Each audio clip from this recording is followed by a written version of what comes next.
Use this one phrase to sound like a native speaker in a meeting.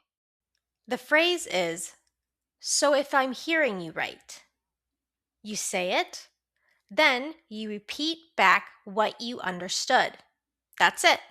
Some speakers would say, "Okay, so we need to finish by Friday?" You understood it, but you still sound unsure. Now let's use the phrase, "So if I'm hearing you right, we need to finish the report by Friday?" Same question, but now you sound engaged and professional.